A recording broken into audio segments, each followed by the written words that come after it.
Vamos a ir abriendo la Biblia en Hebreos capítulo 12 y vamos a compartir desde el versículo 12. ¿Saben? Estaba colocando un libro de mis comentarios allá en la estantería que tengo con los libros y de repente, pues, como me costaba un poco sacarlo, se abrió un poco y vi que estaba subrayado, que estaba coloreado y pensé, digo, ¿qué van a pensar a quien pueda heredar estos libros, ¿no? Digo, pues que los tengo subrayados, pintorrojeados, coloreados, lo tengo de todo. Y pensé, el dueño del libro tiene perfecto derecho a hacer eso porque el libro es suyo, porque el libro es suyo. Y pensé en el Señor, hermanos, y pensé en lo que somos cada uno de nosotros para el Señor Jesucristo. Y Él tiene el perfecto derecho, Señor, como Señor que es de cada una de nuestras vidas, precisamente de colorearnos, de subrayarnos, de lo que Él quiere hacer con cada una de nuestras vidas, porque Jesús es el Señor. Amén. Y eso es lo que está marcando el libro de Hebreos en el capítulo 12, a partir del versículo 12. Yo voy a hacer una lectura en 3 etapas, ¿verdad?, de algunos versículos, pero es lo que el autor de Hebreos está indicándoles precisamente a ellos.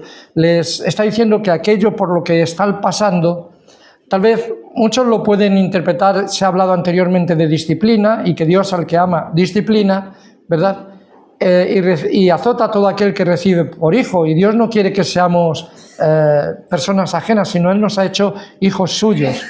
Y en consecuencia, sea que lo interpretasen como disciplina o como los designios de Dios, lo importante es que ellos supieran que Dios es capaz de dirigirles a ellos, ¿verdad? Y tener, a los que aman a Dios, dice la Biblia, que todas las cosas les ayudan a bien. Y el autor de Hebreos les va a dirigir una exhortación dirigida en 3 partes, ruegos, ¿verdad? Le va a dirigir, que yo los he calificado en 3 partes. Uno, en primer lugar, ¿verdad?, unos ruegos, una exhortación a los hebreos, precisamente personalmente, ruegos personales para ellos. En segundo lugar, son unos ruegos, unas exhortaciones para ellos, pero en relación con los demás. Y la tercera parte es una exhortación, unos ruegos que el autor de Hebreos les hace a ellos, a los hebreos, pero en relación con Dios. Vamos a ir viendo cada una de estas partes. Lo primero, para ello vamos a leer los versículos desde el 12 hasta el 15, Hebreos 12, versículos desde el 12 hasta el 15. Y dice así: por lo cual, levantad las rodillas caídas, las manos caídas y las rodillas paralizadas, y haced sendas derechas para vuestros pies, para que lo cojo no se salga del camino, sino que sea sanado. Seguid la paz con todos y la santidad, sin la cual nadie verá al Señor. Mirad bien, no sea que alguno deje de alcanzar la gracia de Dios, que brotando alguna raíz de amargura os estorbe, y por ella muchos sean contaminados. Amén.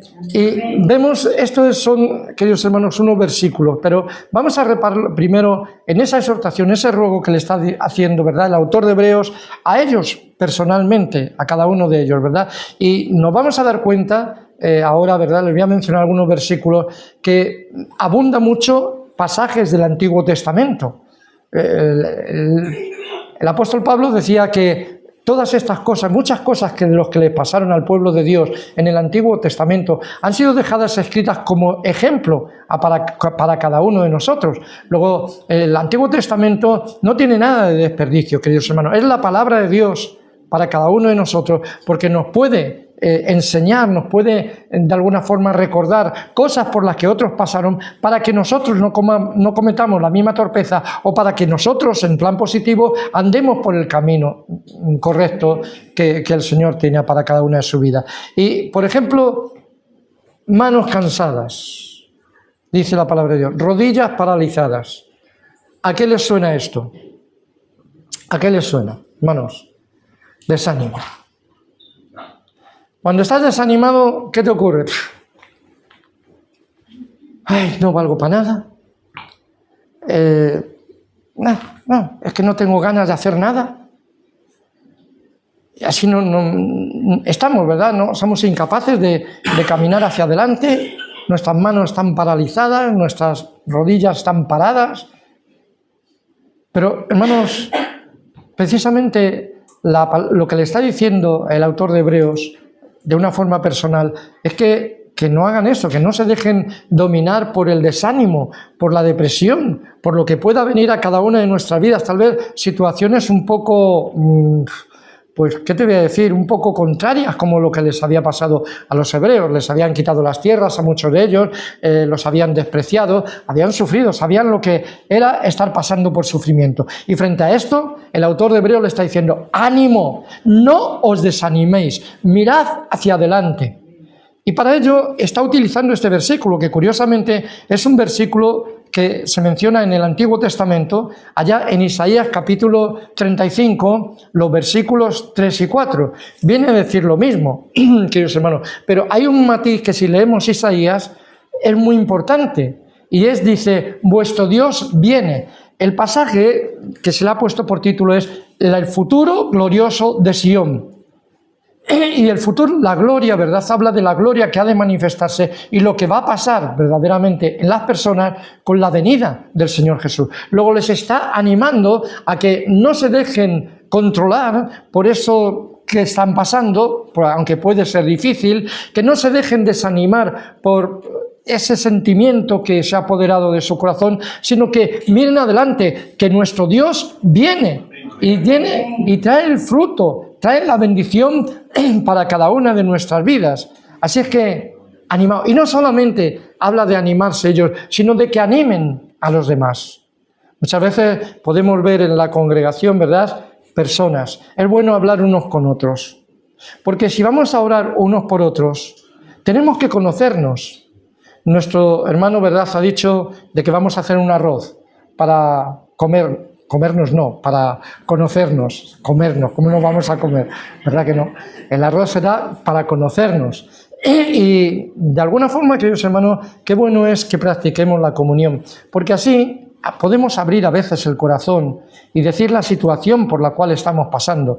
Estoy preocupado por mis hijos, estoy preocupado por los papeles, que tal vez algunos, ¿verdad?, extranjeros, que sois extranjeros y estáis aquí, pues estáis preocupados por los papeles, por situaciones. Y es bueno, ¿verdad?, conocerlo, porque así cuando oramos delante del Señor podemos traer algo concreto. Podemos decirle a Dios, no solamente Dios bendice a mi hermano, ya, pero es mejor que oremos concretamente, ¿verdad?, por algo. Bendice a mi hermano por esta situación de los papeles, por esta situación de enfermedad, por esta situación por la que él está pasando, ¿verdad? Es importante, queridos hermanos, porque no solamente nuestras manos tienen que levantarse, nuestras rodillas tienen que ponerse en marcha, sino que tenemos que levantar también las manos de otros a veces. Tenemos que empujar un poquito para que se ponga en camino, ¿verdad?, las personas que están a nuestro alrededor. Los cojos, ¿verdad? Los cojos, nos dice el apóstol Pablo en el libro de Romanos capítulo 14, versículo 1, son los débiles en la fe. Si ustedes leen ese capítulo, ¿verdad?, que había cristianos que estaban muy confundidos, porque había cristianos que decían, la carne es. Y el otro decía, no, pero es que es sacrificada a los ídolos, ¿cómo voy a comer yo carne sacrificada a los ídolos? Y el otro decía, pero vamos a ver, ¿el ídolo qué es? Nada, ¿verdad? Nada. ¿Quién hay Dios? Jehová. ¿Quién es el Salvador? Jesús. Pues ya está. Pero claro, algunos lo razonaban muy bien, ¿no? Pero los otros no. Y entonces Pablo dice, ¿verdad?, que esas personas débiles en la fe son cojos. Son cojos. Ahora, ¿verdad?, siento lo que es ser cojo, un poquito cojo, ¿verdad? Y a veces ahora voy con mi mujer, que también le duele un poquito el pie, y ahora vamos como las escobillas del coche. Así, ¿verdad? Pero lo cojo es importante, ¿verdad?, que no se salga del camino, porque son personas que han conocido a Jesús, que han caminado a Jesús, y que de alguna forma, si por algo que yo estoy haciendo o que puedo hacer con toda mi libertad cristiana, sin embargo, le puede ofender, le puede causar problemas, pues mira, mejor me abstengo, no pasa nada, ¿verdad? Pero lo importante es que él se ha sanado y siga en el camino. Eso es lo importante, en Jesús, que siga en Jesús, en el camino, gloria al Señor. Así es que este es uno de los ruegos que le hace, ¿verdad?, de aplicación personal.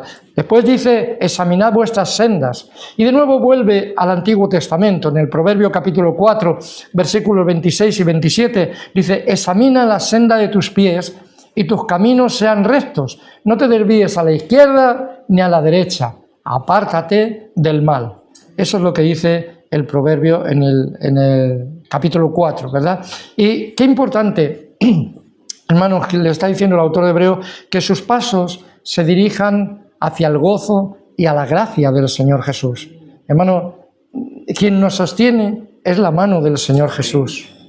Es la mano del Señor Jesús. Y hemos de caminar, hermanos, no viendo, ahora veremos algo de Esaú, ¿verdad? Como dice la palabra de Dios, pero hemos de caminar como viendo al invisible. El capítulo anterior nos había dicho, puestos los ojos ¿en quién, hermanos? Jesús. En Jesús. Y hermanos, poner los ojos en Jesús es una bendición. Porque significa, queridos hermanos, que muchas de nuestras penas, tenemos una esperanza, porque Jesús nos ha traído una esperanza a cada uno de nuestros corazones. Y qué bueno, hermanos, que en consecuencia cada uno de nosotros, ¿verdad?, examinemos nuestra senda, que procuremos que nuestros caminos sean derechos, sean de justicia, y que nuestros pies se dirijan hacia la gracia siempre del Señor Jesucristo. Que nuestra dirección, ¿verdad?, que caminemos sea en la dirección correcta, de tal forma que por donde caminemos se haga una senda. Recordad, ¿verdad?, cuando algunas veces hemos oído a Martos, hace ya algunos años, y habíamos subido hasta la peña de Martos. A veces cuando vas en coche y te vas aproximando al pueblo dices, ¿cómo voy a subir yo allá arriba? Pero es fácil subir. Es fácil subir si vas por el camino. Se ha hecho tanto subir, resulta que se ha hecho una senda y es fácil llegar a la senda de arriba. Y bueno, es lo que tenemos que hacer. Procurar que nosotros pasando por el camino una y otra vez se forme una senda para que los que vienen detrás o los que nos estén acompañando en ese momento, eso quede un camino ya marcado para poder seguir hacia adelante. Amén. ¿Recuerdan a nuestro poeta Antonio Machado? Caminante no hay camino. ¿Cómo se hace camino? Al andar. Al andar se hace camino. Luego entonces, hermanos, pasando por ese camino de verdad, por ese camino de justicia, como podremos hacer, ¿verdad? Podremos invitar a que otros que caminan a nuestro lado nos sigan, para que otros que vengan después, ¿verdad?, nuestros sucesores, nuestros hijos, nuestros nietos, encuentren ya una vereda hecha por donde se pueda caminar. Isaías capítulo 35, versículo 8, es un versículo que a mí siempre me ha ayudado mucho y me llena de felicidad. Dice que habrá allí calzada y camino, será llamado camino de santidad. Y cualquiera que camine por él, por torpe que sea, y aquí me he apuntado yo muchas veces, Señor, por torpe que sea, dice, no se va a extraviar, no se va a extraviar. Hermanos, Dios pone un camino, es el camino de la santidad, es el camino de estar apartado. ¿Recuerdan el libro? Marcado, subrayado. Dios tiene el perfecto derecho de marcarnos, de subrayarnos, porque somos suyos. Somos suyos y en consecuencia Él pone para nuestro amor y por su misericordia pone un camino delante de nosotros, un camino de santidad, el camino de vivir apartados para Dios, y por torpes que seamos, hermano, no nos vamos a equivocar, seguiremos hacia adelante, gloria al Señor. En segundo lugar está lo que yo llamaba, ¿verdad?, la exhortación, los ruegos, que no solamente tenían que ver con ellos personalmente, sino que tenían que proyectar hacia los demás, hacia el prójimo. Y uno de ellos dice, seguid la paz para con todos, especialmente para con los hermanos. El apóstol Pablo en Romanos 14 y 19 dice, sigamos lo que contribuye a la paz y a la mutua edificación.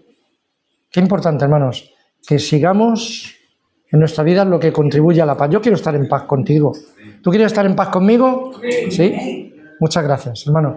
Pues eso es muy bueno, ¿verdad? Que estemos en paz los unos con los otros y que sigamos. ¿Qué es lo que contribuye a nuestra mutua edificación? Pues a veces un felicitar, un cumpleaños, a veces una atención, una llamada telefónica. De alguna forma, queridos hermanos, el seguir lo que contribuye a una edificación mutua. A todos nos agrada recibir cosas. Saber, ¿verdad?, que hay alguien que se preocupa por mí. Qué bueno que Jesús se preocupa por nosotros, aleluya. Y lo recibimos con gran gozo y con gran alegría en cada uno de nuestros corazones. Y menciona, queridos hermanos, en este pasaje que hemos leído, del 12 al 15, hay una cosa, ¿verdad?, que nos habla acercamente, en el versículo 15, nos habla de la gracia de Dios.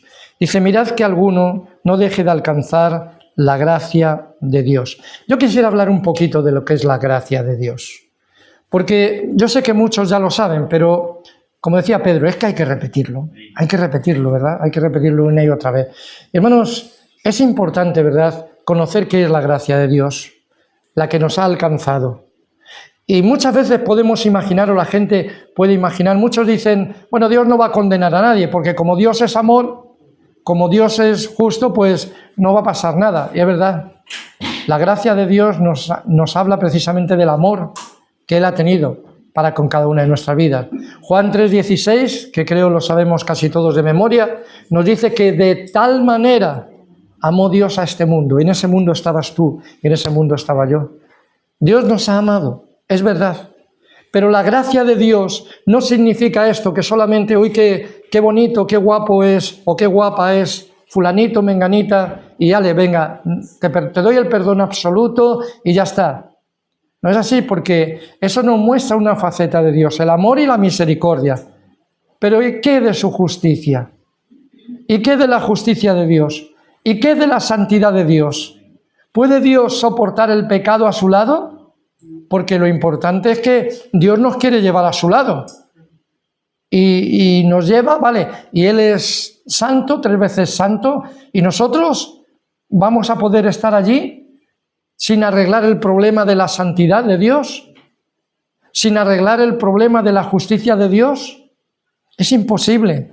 Por eso Dios envió a su Hijo amado, Jesús, para que precisamente no solamente el amor nos llevase al lado de Dios, sino una justicia satisfecha en el sacrificio de Jesús.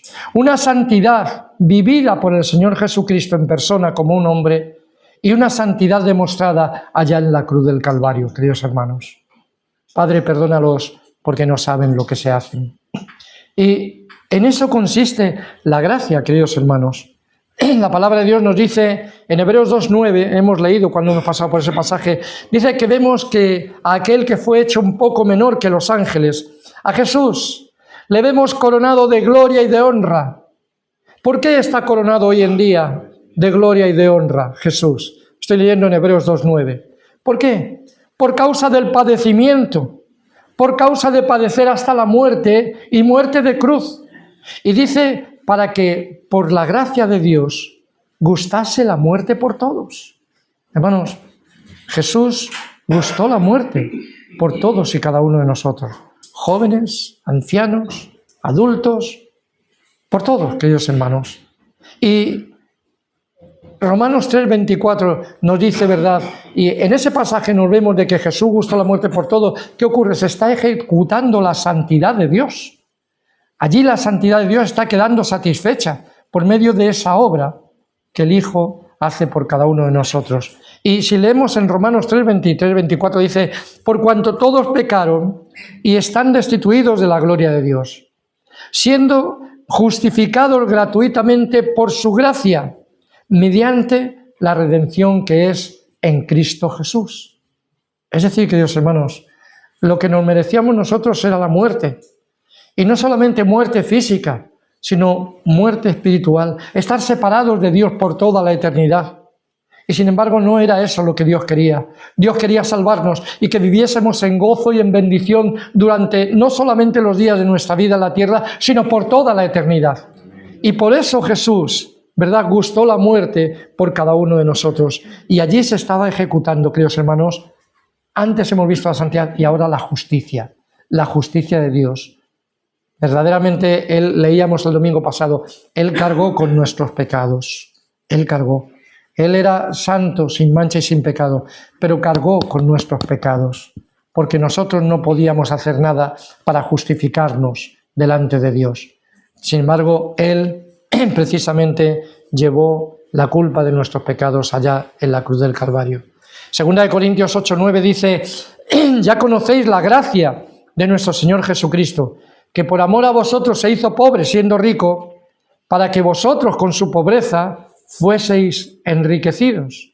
Queridos hermanos, veamos la gracia del Señor Jesús. Veamos su gracia. Lo tenía todo en el cielo, todo, la comunión con el Padre, ¿verdad? que no fue, aun cuando estuvo en la tierra siempre tenía comunión con el Padre, menos cuando estaba en la cruz. Cuando estuvo en la cruz experimentó por llevar nuestros pecados lo que era la ausencia de la presencia del Padre. Dios mío, ¿por qué me has abandonado? Jesús lo tenía todo allí al lado del Padre.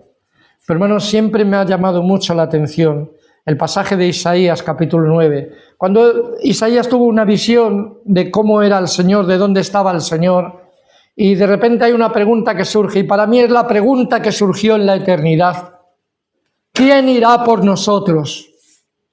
Y el Hijo respondió: henme aquí, envíame a mí. Fue Jesús el que vino, el que se ofreció, teniéndolo todo, siendo rico, se hizo pobre por amor a cada uno de nosotros, para que nosotros supiésemos lo que era verdaderamente la gracia de Dios, queridos hermanos. Así es que dice el libro de Hebreos, ¿verdad?, en el capítulo 15, dice: no sea que alguno deje de alcanzar la gracia de Dios. Hermanos, y es que rechazar un regalo como este es dejar de alcanzar la gracia de Dios. La gracia del Señor aparece como un saludo, ¿verdad?, del apóstol Pablo allá a las iglesias. Y la gracia del Señor sea con vosotros aparece, ¿verdad?, como un saludo del apóstol Pablo. La palabra gracia se menciona 31 veces en el Nuevo Testamento, con distintos significados. Muchas veces, ¿verdad?, como el significado de que la gracia de Dios es más grande que nuestro propio pecado. Dice que donde abundó el pecado, sobreabundó la gracia. Es decir, la gracia de Dios es mucho más grande, mucho más fuerte que el pecado de cada uno de nosotros, queridos hermanos. La gracia es el único medio de perdón para nuestros pecados. Cuando allá en Hechos 15, pueden leer versículo 11, está Pedro, el apóstol Pedro, en el concilio de Jerusalén. Allí se han reunido porque algunos dicen: los gentiles que se han convertido, los que no son judíos, son muy bien, pueden ser cristianos, pero tienen que circuncidarse y tienen que guardar la ley de Moisés. Y allí Pedro levanta la voz, cuenta cómo se habían convertido allá en la casa de Cornelio y dice estas palabras: antes bien, creemos que por la gracia de nuestro Señor Jesucristo seremos salvos. No es la ley la que nos salva, la que iba a salvar al hombre. No iba a ser las buenas obras, sino la gracia redentora del Señor Jesús. Su amor, su justicia, su santidad, la obra que Él hizo por nosotros allá en la cruz del Calvario. Eso es lo que verdaderamente hace que seamos salvos y seamos admitidos a la presencia del Dios Padre Todopoderoso. Cuando habla el apóstol Pablo en 2 de Tesalonicenses 2:16, nos habla de que el amor, la consolación eterna y la buena esperanza solamente llegan a nosotros proviniendo del Señor Jesucristo y de Dios nuestro Padre. Por un camino, la gracia, mediante la gracia, dice la palabra del Señor Jesús. Así es que, hermanos, la gracia es algo muy importante que debemos de entender y conocer a cada una de nuestras vidas. La gracia puede ser vista. Podemos preguntarnos, ¿pero cómo? Mira, cuando leemos en Hechos 11:23, dice cuando Bernabé llegó a la ciudad de Antioquía, de Siria, ¿verdad? Dice que allí le habían enviado porque habían oído que algo estaba pasando allí, porque algunos que habían sido dispersados por motivo de la persecución que había y que Saulo consumaría, el que sería después el apóstol Pablo, pues habían extendido. Al principio solamente hablaban a los judíos. Solamente les contaban el Evangelio, las buenas noticias liberadoras de Jesús, allá a los judíos. Pero hubo algunos que eran, no sé si decir más valientes, más osados, más arriesgados, más caraduras, más sinvergüenzas, no sé qué palabra ponerle. Pero lo cierto es que se atrevían a hablar a los gentiles, a los que no eran judíos. Y oiga, allí pasó algo. De repente la gente, aquellos que no eran del pueblo de Dios, que no eran judíos, se convertían. De repente sobre aquellos descendía el Espíritu Santo. De repente allí ocurrían milagros y maravillas en medio de esas gentes. ¿Y qué ocurre? Pues los apóstoles: Bernabé, vete para allá y mira a ver qué pasa. Mira a ver qué pasa. Dice que cuando llegó allí, Bernabé, dice que vio la gracia de Dios y se alegró. Se alegró. Y les pidió a que permaneciesen fieles al Señor Jesús. ¿Cómo se puede ver la gracia del Señor? ¿Cómo es posible? ¿Cómo vio Bernabé la gracia del Señor? Pues se puede ver, queridos hermanos, se puede ver cuando tú ves a las personas que oran. Y no oran por rutina o porque sea religiosidad, sino oran buscando al Señor. Lo ves por las conversaciones, lo ves por la sed que tienen de conocer a Jesús. Y buscan en su palabra y se interesan por su palabra. La Biblia, ¿qué es la Biblia? Voy a leer la Biblia, a ver qué encuentro en la Biblia. Y así es como podemos ver la gracia de Dios. Y es lo que verdaderamente la gracia estaba haciendo allí. Saben, hermanos, muchas veces es fácil hablar como cristianos, saludar como ellos, Dios te bendiga, pero muchas veces eso no es más que un disfraz externo, algo que se aparenta, porque la gracia todavía no ha llegado a su alma, todavía no ha llegado a su corazón. Vivir en la gracia del Señor Jesucristo es algo más que hablar, es algo más que saludar. La gracia va a afectar a nuestra forma de actuar. La gracia va a afectar a nuestras decisiones. A la hora de tomar una decisión, la gracia tiene allí algo que decir a cada una de nuestra vida. Va a afectar a nuestra vida interior de oración. Va a afectar a nuestra búsqueda en conocer mejor al Señor Jesucristo. No sé quién es el que lleva más años aquí en el Señor, pero yo estoy seguro que por muchos años que llevemos en el Señor, hay una sed dentro de nosotros de conocer más a Jesús. ¿No es así? Claro. Esa es la verdadera gracia. Y eso se nota cuando hablas con un hermano, cuando hablas con una persona, con un joven. Se ve que está buscando a Dios, se ve que está leyendo su palabra, se ve que quiere más de Jesús. ¿Por qué? Porque la gracia de Dios ha actuado en su alma, ha actuado en su corazón, ha recibido a Jesús como su Salvador. Hermanos, la gracia es algo que hace que nuestro corazón humano, ¿verdad?, se aparte de las vanidades del mundo en que vivimos. En el capítulo 13, el versículo 9, lo veremos la semana que viene, dice: no os dejéis llevar de doctrinas diversas y extrañas, porque buena cosa es afirmar el corazón con la gracia. No con viandas que nunca aprovechan a los que se han ocupado en ellas, no con cosas materiales, sino con la gracia. Es bueno afirmar nuestro corazón con la gracia del Señor Jesucristo. Y, queridos hermanos, la gracia es más que una emoción. Yo he conocido muchas personas que han venido a la iglesia y que se han emocionado. He conocido a muchos. Hay uno en especial que pienso ahora, que venía desde el Parque Figueroa, no a esta iglesia, sino donde estábamos anteriormente. Y no cabe duda que, bueno, él tenía esta habilidad de abrir su corazón y captaba lo que había en el ambiente, mientras que se está adorando, mientras que se está alabando al Señor. Claro, Jesús está aquí. Entonces lo captaba y se sentía muy feliz eso, pero vivía a su manera. Y llegó un momento que ocurre, pues que no está aquí. No está aquí. ¿Por qué? Porque la gracia es algo más que una emoción en nuestro ser. La gracia te lleva a ver a Jesús como tu único Salvador. El único. Hay muchos que se pueden emocionar con... Mira, cuando tú vas a la Iglesia Católica, hay algunas cosas que te pueden emocionar, ¿eh? Hay algunas cosas que te pueden emocionar, que la oscuridad, el sonido de alguna campana, a veces en algún momento cuando hacen la consagración, todo eso en el silencio, puede tocar. No he experimentado el budismo ni cosas de eso. Las religiones orientales también pueden hacer algo, pero ¿te llevan a Jesús? Yo, cuando estuve en el catolicismo de otros, no puedo hablar porque no está bien. Pero en mí había una pregunta: ¿y dónde está Jesús? ¿Y por qué ese hombre tuvo que morir?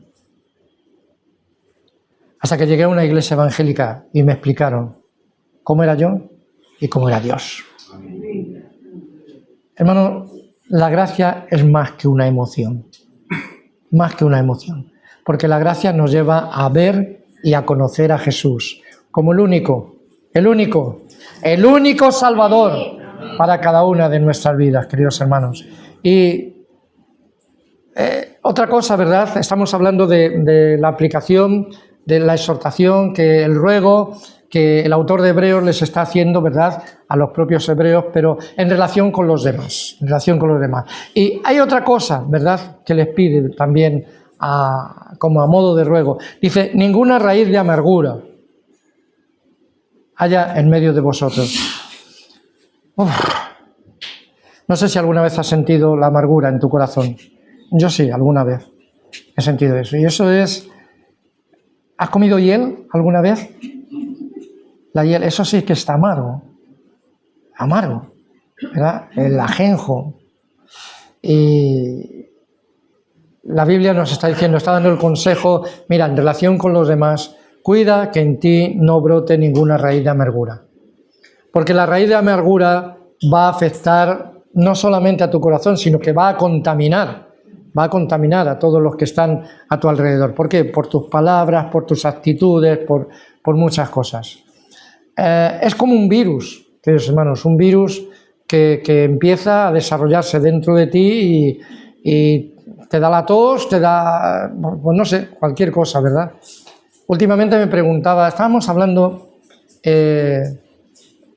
Elías y yo, y de repente estábamos hablando de las defensas y todo esto, y me dice, abuelo, ¿y qué son las defensas?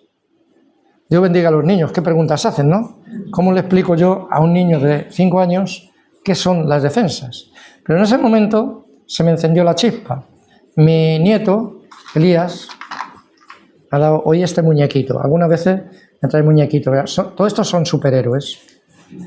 Y entonces me vino a la cabeza, digo, mira, las defensas son superhéroes que no se ven, pero que están trabajando dentro de nosotros y que combaten contra los malos. Digo, no se pueden ver, al menos que sea con un microscopio o haciendo análisis de sangre. Bueno, ya empezó a contarme el daño que le habían hecho a él cuando le sacaron sangre, ¿verdad? Pero bueno, ya se cortó ahí la conversación. Pero, hermanos, la raíz de amargura es algo así, es un virus que contamina, que puede contaminar. Y el consejo que le está dando el autor de Hebreos es que no brote ninguna raíz de amargura. Ustedes recuerdan un pasaje, ¿verdad?, en el Antiguo Testamento, cuando el pueblo de Israel iba camino de la tierra prometida, de repente allí encontraron agua, pero las aguas de Mara eran amargas. ¿Y cómo beber un agua amarga? ¿Verdad? ¿Cómo podemos beber un agua amarga? Pues la verdad es que ni te va. Hay aguas que a veces no te quitan la sed, incluso, ¿no? Pero allí Dios le mostró a Moisés un árbol. Había un árbol especial que podía ser echado allí y quitar la amargura. ¿Sabes que hay una persona que puede vivir dentro de tu corazón y puede quitar tu amargura? Amén. Es el Señor Jesucristo. Amén. Es el Señor Jesús. Él es el que puede quitar toda la amargura de cada una de nuestras vidas. Se habla también de otra clase de amargura, queridos hermanos, en el final de los tiempos, cuando habla la Biblia en Apocalipsis capítulo 8, versículo 11, que vendrá una estrella que va a chocar contra la Tierra, contra el planeta Tierra. Los de la NASA serán muy sabios con sus aparatos, pero nosotros sabemos muchas cosas que van a ocurrir porque lo dice la Biblia. Amén. Y dice que esa estrella lleva el nombre de ajenjo, de amargura, porque va a causar mucha amargura, va a contaminar las aguas, dice, de una gran parte, ¿verdad?, del planeta Tierra, y los hombres que beban ese agua pues van a ser pues muertos, se van a morir. Y de alguna forma, queridos hermanos, qué bueno que el Señor Jesús es alguien que puede endulzar cada una de nuestras vidas. Y podemos mostrarnos nosotros a otras personas. Si ese asteroide o como sea, esa estrella va a chocar con... Nosotros podemos chocar con las personas, pero mostrándoles no la amargura, sino mostrándoles el agua dulce que Jesús ha puesto en cada una de nuestras vidas, dándoles la bendición que Dios nos ha dado a cada uno de nosotros, queridos hermanos. Y hay muchos ejemplos, ¿verdad?, de amargura que pueden surgir dentro de la Iglesia y que pueden contaminar. Por ejemplo, se nos menciona en la Biblia la división entre los corintios. Yo soy de Pedro. Anda, que tú no vales para nada, de Pedro.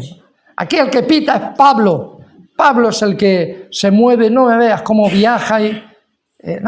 vosotros sois unos carnales, yo de Cristo. soy espiritual, Cristo ascendió y el apóstol Pablo dijo, vamos a ver, ¿quién es Pablo? ¿Quién es Pedro? Somos uno, tenemos que ser uno en Cristo Jesús. Así es que quitad esa raíz de división. Hermanos, a veces cuando alguien viene a una iglesia y trae sus propias ideas, trae sus propios peligros, hermano, peligro. Si te lo cuentan, díselo al pastor y que atajemos la situación, porque una raíz de esas pueda causar mucha amargura. Y han dividido a muchas iglesias la división. Así es que, hermanos, cuidado, y si te llega algo, habla con el pastor. Por ejemplo, a los Gálatas, allí llegó otro virus también, otro evangelio. Hay otro evangelio, es que hay que circuncidarse. Y dice Pablo, pero ¿dónde estamos? Es que no hay otro evangelio. No hay otro evangelio, aunque baje un ángel del cielo, no hay otro evangelio sino el de Jesús. Y hemos sido circuncidados en Jesús, queridos hermanos. La circuncisión espiritual es echar el mal de fuera dentro de nuestro corazón. Crea en mí, oh Dios, un corazón limpio, decía el salmista. Renueva un espíritu recto. ¿A quién le tocó leer ese salmo esta semana? ¿A quién? ¿No? Bueno, es igual. Es hoy. Vale. Muy bien, ¿a quién le toca? ¿A Dorcas? Pues ese es un versículo que aparece ahí. Crea en mí, oh Dios, un corazón limpio. Y queridos hermanos, y por ejemplo, en los días del apóstol Juan, igual, en Primera de Juan, capítulo 2, versículo 22, dice, ¿quién es el anticristo? Sino aquellos que niegan que Jesús es el Mesías, que Jesús es el Cristo, el que ha venido para solucionar el problema del hombre. Así es que, hermanos, hemos visto una serie de exhortaciones que el autor de Hebreos les está dirigiendo a los hebreos, en relación personalmente con ellos, en relación con el prójimo, y ahora vamos a ver en relación con Dios, una exhortación que le hace en relación con Dios. Les dice, en relación con Dios, seguid la santidad, sin la cual nadie verá al Señor. Bueno, esto es algo serio, es algo serio. Y hermanos, es la obra, ¿qué es la santidad, la santificación? ¿Qué es, hermanos? Es la obra del Espíritu Santo en nuestros corazones para conformarnos a la imagen de Cristo. Dios purifica por la fe nuestros corazones sirviéndose de la palabra y de la oración, queridos hermanos. Hechos 15, versículos 8 y 9, Pedro en el concilio de Jerusalén dice, cuando está dando testimonio de lo que ha ocurrido en los gentiles, dice, Dios que conoce los corazones, les dio testimonio dándoles el Espíritu Santo, lo mismo que a nosotros, y ninguna diferencia hizo entre nosotros y ellos, purificando por la fe sus corazones. Purificando por la fe los corazones. Y, queridos hermanos, esa es la obra de la santificación. ¿Pueden levantar sus manos? Levanten sus manos. Vale. Veo que algunos tienen anillos, otros no. Vale. Pero tienen pendientes. Vale. Bajen las manos, tienen algo. A veces hasta gafas de oro, puede ser, ¿no? Qué bonito es, ¿no? Los anillos de oro, de plata. Pero tal vez tendríamos que retrotraernos antes de que esto fuese anillo, ¿qué es lo que era? Y el proceso que ha sufrido para llegar a ser anillo. El proceso ha sido el siguiente, se ha cogido el mineral, se le ha machacado, ¿vale? Se le ha metido después al horno, se ha fundido, pero no basta con fundirlo, ahora hay que quitar las impurezas y hay que hacerlo. En la plata ando por 900 y pico grados, 950, no sé en el oro, tal vez más, pero hay que ponerlo a esa cantidad de fuego, de temperatura, para que salgan las escorias. Y como dice un proverbio, dice, quita las escorias y saldrá alhaja al fundidor. Así es que el oro, la plata que podamos tener cada uno de nosotros, queridos hermanos, en forma de anillo, de pendiente, lo que ustedes quieran, tiene un proceso, ha tenido un proceso. ¿Y piensas que tú y yo no vamos a tener ese proceso? ¿Recuerdan lo del libro? El dueño del libro tiene perfecto derecho a hacer lo que quiera. Y queridos hermanos, muchas veces creo que a nadie nos gusta pasar por la aflicción. A nadie nos gusta pasar por la prueba. Lo que tenemos que determinar es saber si esa aflicción o esa prueba viene por causa de nuestros malos caminos o tal vez si estamos andando en buenos caminos, como los discípulos que iban obedeciendo a Jesús, ¿verdad?, pasando a la otra orilla en la barca, y sin embargo viene una tempestad, una tormenta, la cual fue Jesús el que socorrió caminando sobre ellos, ¿verdad? O si es algo que Dios está haciendo para purificar, para meternos en el proceso de santificación a cada una de nuestras vidas, porque el autor de Hebreos dice que sin santidad nadie vamos a ver al Señor. Luego, hay un proceso, queridos hermanos, para que seamos, dice, haré al hombre más precioso que el oro de Ofir. Se conoce que antiguamente el oro de Ofir sería como el oro de 24 quilates o no sé qué, no sé cuántos quilates lo máximo. Pero, queridos hermanos, si determinamos que son nuestros caminos los que nos meten en un problema, rectifiquemos. Pero si es algo que está viniendo de Dios para santificar, para el proceso de santificación, para quitar escorias de cada una de nuestras vidas, saludémoslo y digamos, Señor, tienes perfecto derecho a obrar conmigo, a escribir en mí, a subrayarme, a marcarme, porque tú me has comprado con tu sangre preciosa y tú sabes lo mejor para mi vida. Esto a veces es difícil, ¿verdad? Es difícil, porque a veces no tenemos la visión correcta que nos corresponde. Pero miren, si leemos 1 Tesalonicenses 5, 23 y 24, dice, y el mismo Dios de paz os santifique por completo, y todo vuestro ser, espíritu, alma y cuerpo, sea guardado irreprensible para la venida del Señor Jesucristo. ¡Aleluya! ¡Amén! ¡Aleluya! La venida del Señor Jesús. Y el proceso de santificación en cada una de nuestras vidas es esta, hermano, que cuando llegue el Señor, nuestro ser, espíritu, alma y cuerpo esté santificado. Y dice la palabra de Dios, fiel es el que os llamó, el cual también lo hará. Qué bueno. Y yo prefiero que lo haga Dios a que lo haga yo. Porque es mejor que un cirujano que nos conoce nos quite cualquier cosa extraña de nuestro cuerpo que lo haga yo, que no entiendo. Pero el Señor es mi hacedor y Él sabe cómo tiene que actuar en cada una de nuestras vidas. Hermanos, no cabe duda que existe una relación entre la pureza con ver al Señor. La palabra de Dios en Efesios 5:5 dice, ningún fornicario o inmundo o avaro que es idólatra tiene herencia en el reino de Cristo y de Dios. Y saben, hermanos, mucha gente dice, bueno, todos van a ver a Dios. Sí, pero depende del momento. Hay unos que lo van a ver y, bueno, va a ser un gozo y una alegría. Pero hay otros que no tanto. Mateo 5:8 dice, bienaventurados los de limpio corazón, porque ellos verán a Dios. Cuando Jesús ascendió a los cielos, ¿verdad?, y todos los apóstoles estaban mirando, de repente bajaron unos seres angélicos y dijeron, varones galileos, ¿por qué os quedáis al cielo mirando? Este mismo Jesús que ha sido tomado de vosotros, así vendrá. ¿Y qué produciría esas palabras en los discípulos? ¿Tristeza? No, alegría, porque vamos a volver a Jesús, vamos a volver a verle al Señor Jesucristo. Eso es una alegría, queridos hermanos. Y qué bueno que verdaderamente Dios nos va a permitir a algunos, a los de limpio corazón, verle con gozo, con alegría. Pero hay otros que no lo van a ver en misericordia y amor, sino que lo van a ver en juicio. Mateo 24:30 son palabras del Señor Jesucristo.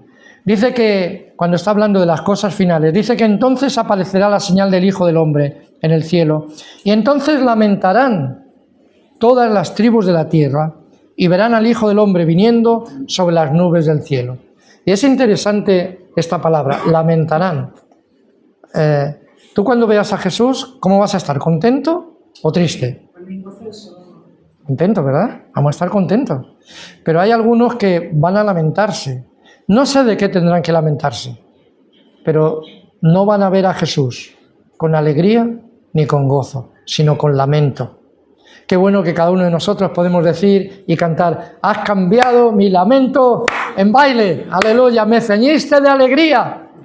Qué bueno es el Señor para con cada una de nuestras vidas, aleluya. Y queridos hermanos, si leemos en Apocalipsis también, capítulo 1, versículo 7, dice, he aquí que viene con las nubes, y todo ojo lo verá, y los que le traspasaron, y todos los linajes de la tierra harán lamentación por él. Sí, amén. Luego, hay algunas personas, unos cuando vean a Jesús le van a ver en misericordia y amor, pero otros lo van a ver en juicio y harán lamentación, porque ya es demasiado tarde. Por eso la Biblia nos dice, hoy es el día de salvación.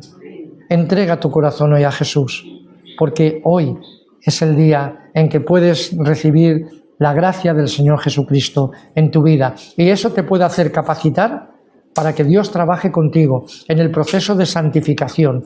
Y que llegue el día de que cuando vuelva Jesús, con gozo y alegría y amor, podamos recibirle. Amén. Aleluya. Bendito sea el Señor. Así es que, hermanos, eso es lo que el autor de Hebreos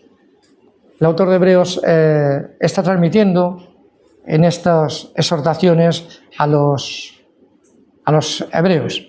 Y los versículos 16 y 17, seguimos leyendo, dice así: no sea que haya algún fornicario o profano como Esaú, que por una sola comida vendió su primogenitura. Porque ya sabéis que aun después, deseando heredar la bendición, fue desechado, y no hubo oportunidad para el arrepentimiento, aunque lo procuró con lágrimas. Y la palabra de Dios nos dice que no haya ningún fornicario o profano. Esaú, queridos hermanos, si ustedes, era el primer hijo de Isaac.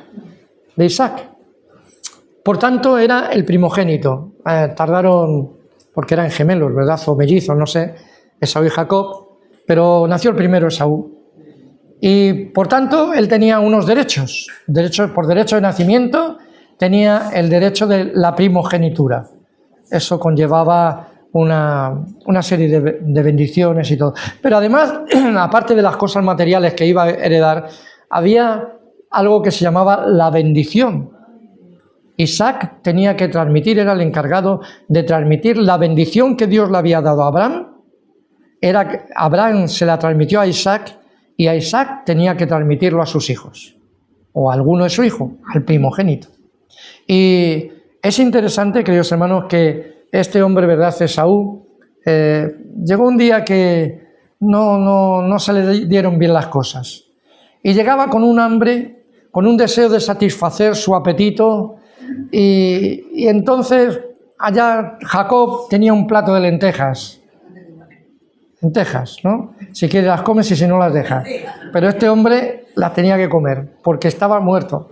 Y Jacob le dijo: muy bien, yo tengo lentejas. ¿Quieres lentejas? Sí, que estoy hambriento, que me voy a morir. Pues véndeme tu primogenitura, dámela. Bueno, pues vale, de acuerdo. ¿De qué me sirve a mí la primogenitura si me voy a morir? Una visión corta, una visión cortoplacista. Pero hoy en día en la sociedad hay muchos que están viviendo así. Comamos y bebamos porque mañana moriremos. Hay muchos que, tal vez, hermano, cuando yo veo las noticias digo, ¿será la gente consciente de los tiempos que estamos viviendo? Son tiempos difíciles, ¿eh? Y oyes por la televisión, a ver si arreglan las playas para que venga la gente, pero ¿sabes tú si ha sido hace 2 días con el accidente del tren y ha estado incomunicada Andalucía con Madrid? ¿Sabes tú lo que puede pasar mañana? Como se presenta aquí la estrella Genjo esa, o nos tiren un satélite de esos, un Tomahawk o un Tomayá, o como se llame eso. ¿Sabes tú lo que puede pasar? Pero están viviendo muchos con una visión corta. Comamos y bebamos, disfrutemos, porque mañana moriremos. Y era lo que hizo, lo que tenía Esaú. No veía más allá. No veía que su padre Isaac tenía no solamente que le tocaban 50 cabras más que a Jacob, pero no veía más allá de eso. No veía que había una bendición especial, la bendición de Dios sobre su vida. Una bendición que le daría una tierra, una bendición que llegaría a su vida y que de su descendencia nacería el Salvador de la humanidad, que era Jesús. Pero no lo veía. Y muchas veces nosotros tomamos decisiones, hermanos. Hay momentos de decisión. Y hay decisiones que a veces podemos tomar viéndola con una vista corta o tal vez con una vista larga. Ahí en el mundo Jesús nos dijo que tendríamos aflicción. Escoger los caminos del Señor muchas veces nos va a traer aflicción, incomprensión. La familia no comprende, la familia no entiende por qué nos hemos cambiado de religión. Para ellos será un cambio de religión. Yo siempre les decía, yo no me he cambiado de religión, yo ahora conozco a Jesús. Antes no lo conocía.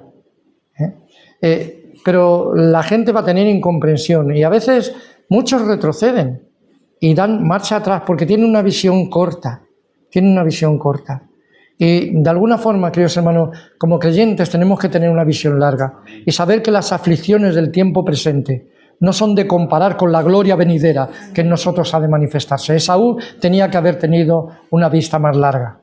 Y cuando llegó el momento y cuando verdaderamente le tocaba, ¿verdad?, ya recoger, porque Isaac también, no sé si era un poco hipocondriaco, pero cuando se estaba quedando ciego dijo, ya me muero, pero que va, luego duró muchos años más.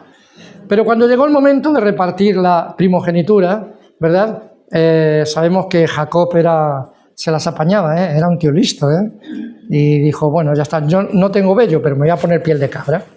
En fin, cosas así. Sí, esas tretas las hacía Jacob. Y allá fue a su padre y le dio la primogenitura, porque él la había comprado por un plato de lentejas, pero era suya. Y cuando llega Esaú dice, padre, dice, ¿quién eres tú? Como no veía, dice, yo soy Esaú, tu primogénito. Dice, vengo para que me bendigas. Dice, pues otro ha venido y ha tomado la primogenitura antes que tú. Así es que lo siento mucho. Y allí dice que empezó a llorar. Empezó a llorar, queridos hermanos, y padre, pero no tienen más que una bendición. Total, que Isaac le dio una bendición, pero la bendición de Dios se la llevó Jacob. Él tuvo la visión de que luego Jesús, hermanos, transmite en el Nuevo Testamento, de una escalera que estaba en contacto en el cielo con la tierra. Queridos hermanos, de alguna forma,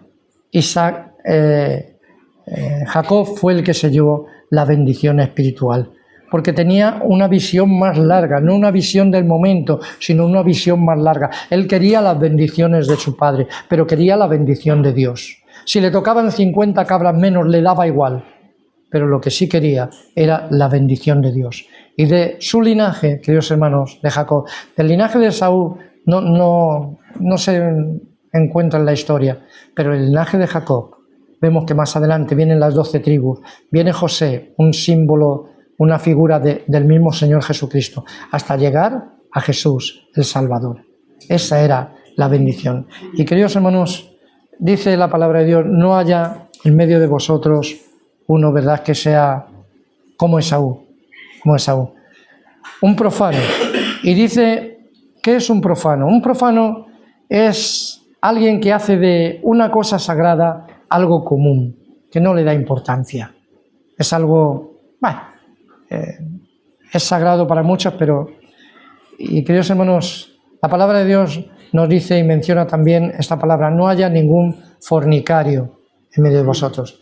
Creo que todos sabemos lo que es la fornicación, lo que es el adulterio, ¿verdad?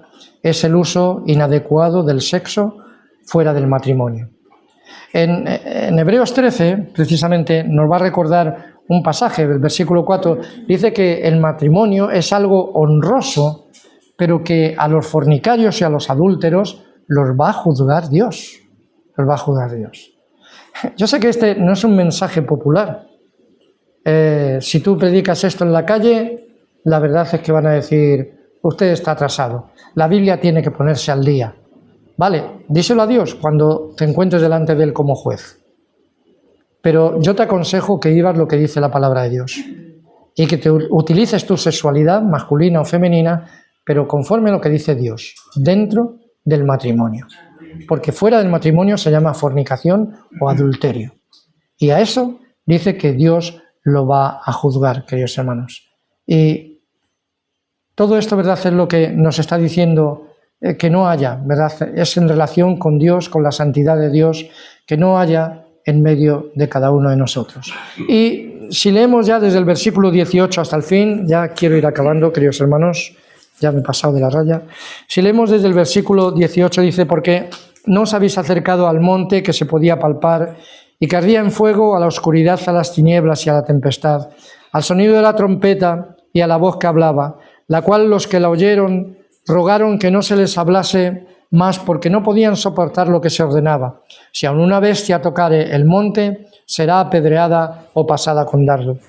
Y tan terrible era lo que se veía que Moisés dijo: estoy espantado y temblando. Sino que os habéis acercado al monte de Sión, a la ciudad del Dios vivo, a Jerusalén la celestial, a la compañía de muchos millares de ángeles, a la congregación de los primogénitos. Fíjense, primogénitos, personas que han escogido la mejor parte de Dios. Pues allí están, en el monte santo de Sión. Dice que están inscritos en los cielos, a Dios, el juez de todos, a los espíritus de los justos hechos perfectos, a Jesús, el mediador del nuevo pacto, y a la sangre rociada que habla mejor que la de Abel. Mirad que no desechéis al que habla, porque si no escaparon aquellos que desecharon al que los amonestaba en la tierra, mucho menos nosotros si desecharemos al que amonesta desde los cielos, la voz del cual conmovió entonces la tierra, pero ahora ha prometido diciendo: aún una vez, y conmoveré no solamente la tierra, sino también el cielo. Y esta frase, aún una vez, indica la remoción de las cosas movibles como cosas hechas para que queden las inconmovibles. Así que, recibiendo nosotros un reino inconmovible, tengamos gratitud y mediante ella sirvamos a Dios, agradándole con temor y reverencia, porque nuestro Dios es fuego consumidor. Amén. Dos montes. El monte de Sinaí ya lo conocemos, es el monte de la ley. Es el monte que dice que ni aun el pueblo que Dios había rescatado de Egipto, pero no podía soportar la presencia santa de Dios, ¿verdad? No podían soportar lo que se mandaba. Si aún una bestia atravesaba los límites, sería asaeteada. Y nos habla del monte de Sión. El monte de Sión es el monte de la misericordia, es el monte del amor. Es el monte, queridos hermanos, allá donde David colocó el tabernáculo. ¿Recuerdan aquel día que David estaba contento, danzando? Su esposa lo criticaba, pero él dice que llevó el arca de Dios a Jerusalén. Y allí puso un tabernáculo, una tienda, en la cual metió el arca, hasta que después Salomón lo introduciría en el templo ya de la ciudad de Jerusalén. Pero la Biblia nos habla del monte de Sión, de que acercarnos a Dios significa acercarnos en bondad, acercarnos en misericordia, acercarnos a Jesús, queridos hermanos. Así es que cuando tú oras, no estás orando al aire, estás acercándote a Dios, estás acercándote a Jesús. Él está escuchando, Él está hablando, comunicándose también contigo. Y cuando tú lees la palabra de Dios, estás leyendo las palabras de Jesús, las palabras que el Espíritu Santo enciende muchas veces estas palabras dentro de cada uno de nuestros corazones para mostrarnos el camino, para mostrarnos la verdad que Dios tiene. Y dice que a ese sitio es donde nos hemos acercado y es a donde queremos ir, queridos hermanos. Y dice que hay una voz fuerte, una voz que conmueve. Y yo comparaba, hermanos, esa voz de Dios es la Biblia, es la palabra de Dios. Podemos tener los hombres muchas bombas para destruir, pero si hay alguien que tiene algo para edificar, ese es Dios. Y ese es con su palabra. No es con espada ni con ejército, sino con mi espíritu, ha dicho el Señor. Y la voz de Dios reflejada en su palabra es la que puede cambiarnos a nosotros de pecadores a salvos por la gracia de Jesús. Es la que tiene la capacidad de encender en nuestras vidas el deseo de amar, de servir, de orar, de consagrarnos, de decir al Señor: soy tu siervo, Señor, escribe en mí, subraya lo que tú quieras. Amén. Que la voz de Dios siga resonando en cada uno de nuestros corazones. Amén. Inclinamos nuestras cabezas y oramos. Gloria a Jesús. Aleluya. Gracias, Dios. Una misma visión para un nuevo siglo, una generación que levanta a Cristo y se une en oración, clamando por España. Nuestras posesiones, nuestros corazones pertenecen al Señor de señores, no importa el precio, salva nuestra España.